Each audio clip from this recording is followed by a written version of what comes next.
নমস্কাৰ প্ৰিয় দৰ্শকসকল, চাবলৈ আৰম্ভ কৰিছে আসাম লাইভ 7 আৰু ষ্টুডিঅ'ত মই বিকাশ। প্ৰিয় দৰ্শকসকল, আপোনালোক জ্ঞাত যে আজি অসমৰ ছবিগৃহসমূহত আৰম্ভ হৈছে বহু প্ৰতীক্ষিত ছবি ৰৈ ৰৈ বিনালে।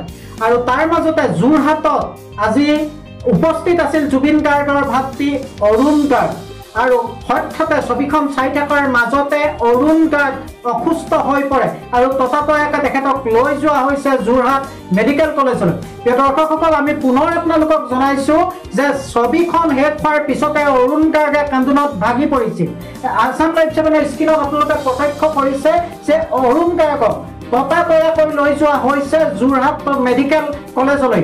আৰু পুনৰ কৈছোঁ যে ছবিখন চোৱাৰ শেষত অৰুণ গাৰ্গে কান্দোনত ভাগি পৰিছিল আৰু তাৰ পিছতে হঠাৎ অসুস্থ হৈ পৰে অৰুণ গাৰ্গ। আৰু এনেদৰেই আসাম লাইভ 7ৰ স্ক্ৰীণত আপোনালোকে দেখিছে, এনেদৰেই ততাতয়াকে লগৰীয়াসকলে অৰুণ গাৰ্গক লৈ গৈছে যোৰহাট মেডিকেল কলেজলৈ। আৰু বৰ্তমান তেখেতে চিকিৎসকসকলৰ নিৰীক্ষণত আছে।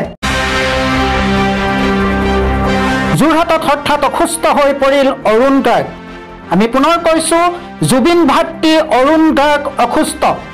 ৰৈ ৰৈ বিনালে ছবিখন চাই থাকোঁতে অসুস্থ হৈ পৰে অৰুণ গাৰ্গ।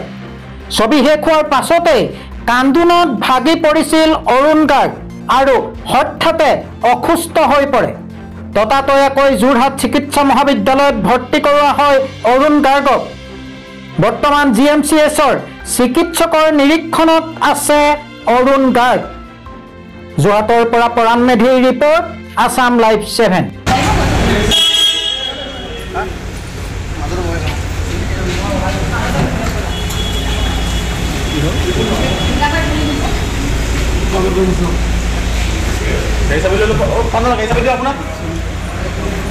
এখন